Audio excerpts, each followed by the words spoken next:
Joining me now is retired Lieutenant Colonel Tony Shaffer, who's a CIA-trained intelligence operative and a senior fellow at the London Center for Policy Research. Also Brad Thor, who served as a member of the Department of Homeland Security's Analytic Red Cell Unit. Gentlemen, thank you both so much for being here. Colonel, let me start with that, with General Flynn. It is ISIS, and there will be more. Anything to quibble with there? No, I said this on your show about a week ago. Mike is one of my colleagues and friends, and absolutely. Megan, we have to recognize the White House has been consistently wrong on this. They could walk outside, look up in the sky, and miss it. This is something that they've said, no problem. President Obama said today, as stipulated by one of your other guests, that ISIS is under control. It's not. We recognize the trend. And the other thing we're failing to recognize here is the fact that foreign fighters are returning from the battlefield. This was an attack executed with military precision.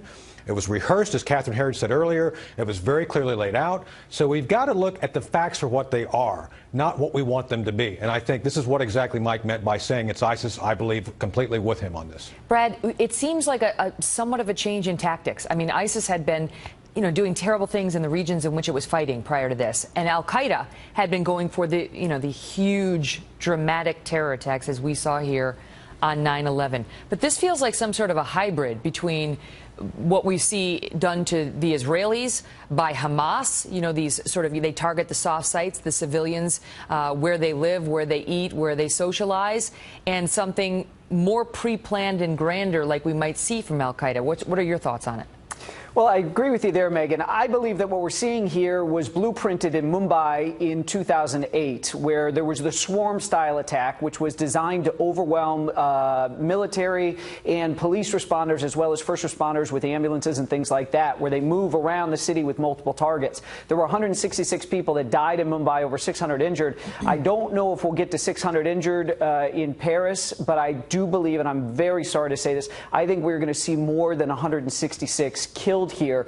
And probably one of the biggest problems, you heard Peter King speaking earlier about what NYPD ought to be able to do with the monitoring when they were going into New Jersey and everything. The French intelligence services are very, very good at monitoring, particularly North African, people of North African descent, whether they're Moroccans, Tunisians, Algerians. They've got a lot of informants there.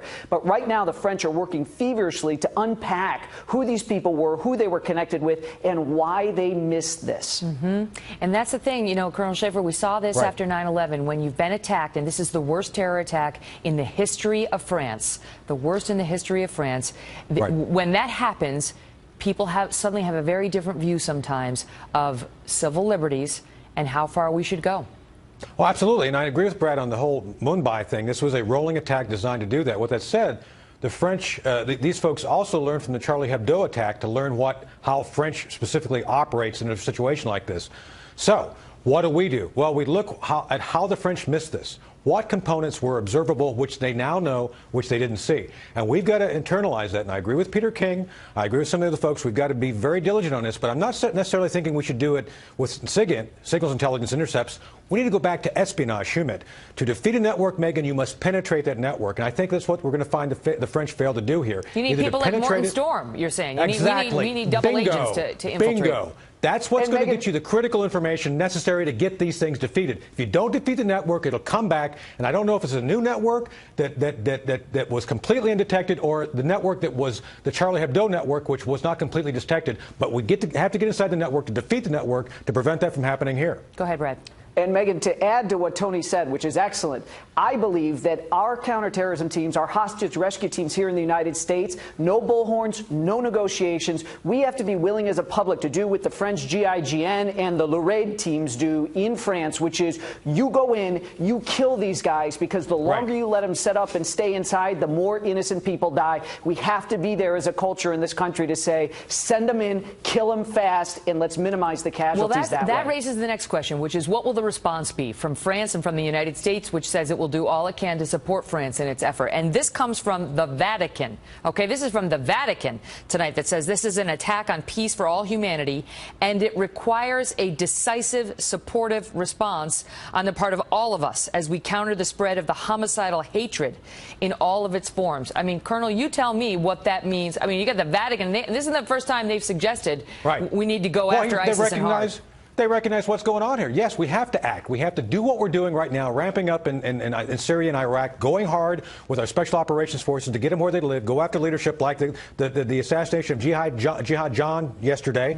And on top of that, then we have to look at, as Brad said, we got to start looking and working with impunity to defeat these networks when they're detected. We don't always need to know about it in the public either. I think Brad knows what I'm talking about. We can do these things behind the scenes very quietly, but we have to be completely committed to defeating them wherever they're at. What kind of a force are you talking about? Go ahead, Brad. And Megan, to add to what Tony's saying once again is, yeah, we have to go after them. When the cancer's there, we get it. Right. But we have to go after the cause of the cancer, which is the ideology. You, me, Tony Shaffer, Ralph Peters, we cannot get Islam to reform itself. We need to turn up the heat. You and I, we stand in longer TSA lines, all that stuff. We need to turn up the heat on the Islamic world to reform itself. Absolutely. That seems like a tall order, Brad. But it needs to be done.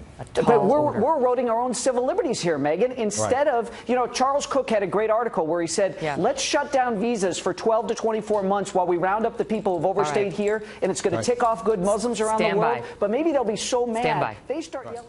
Stand by. My apologies. Joining me now with their final thoughts, retired Lieutenant Colonel Tony Shaffer, who's a CIA-trained intelligence operative and senior fellow at the London Center for Policy Research, and Brad Thor, who served as a member of the Department of Homeland Security's Analytic Red Cell Unit. And so it's not surprising to get the messaging from our own Pentagon that we will stand shoulder to shoulder with our NATO ally France, and right down to the localities with the police being told that they too should stand shoulder to shoulder and be ready for anything, Tony. Well, absolutely, and I've been talking with several of my sources this evening. Pentagon is right on top of this. We have to take this very seriously, though, and Megan, I don't want to frighten anybody, but we don't want to see Geraldo Rivera's daughter situation replicated here, where we're worried about our children coming out of a stadium after an event where a terrorist event happens. The time is now to do what Dr. Gorka said. We need to look at this as an issue we have to deal with over there. Fundamentally, there are people who want to work with us.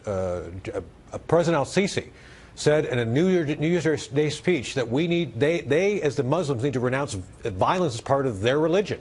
We need to work with him, need to work with others to go about trying to dismantle the radicalism over there, using them as a proxy, as an ally. And frankly, we need to work now diligently to stop that sort of violence from coming here. Brad? Megan, we've been blessed. We have not seen suicide bombers in our movie theaters or in our shopping malls. We have not seen a Beslan-style attack conducted in one or multiple schools in this country. We are out of time. We have had the blessing of time, but there's no more time left on the clock. If we don't get serious about this fight and kick political correctness to the curb, we are going to have blood in the streets that'll make what happened in Paris look like child's play. And I don't want to see that in this country. What about, Colonel, the approach we've been taking so far in Syria? We've got Donald Trump, Rand Paul, others who they don't want to get further involved in Syria, and a lot of Americans agree with them. Well, no, I'm not proposing boots on the ground. We've talked about several times the idea of organizing our allies. We've put forth the idea of an Arab NATO. For goodness sake, NATO won the Cold War. We need to put together something like that now to actually deal with the threats there. And frankly, the Russians are there with their version of the Warsaw Pact, the Damascus Pact. So it makes sense to organize our allies to be effective, to lead them with them, to let them do the heavy lifting, and then go about dismantling the radicalism that Seb Gorka was just talking about. This is a multi-pronged effort. As Brad was saying, though, if we don't pay attention to it now, we will see that violence spill over here. So now is the time to get serious about it. Colonel, thank you. Brad, thank you as well. Thanks, Megan.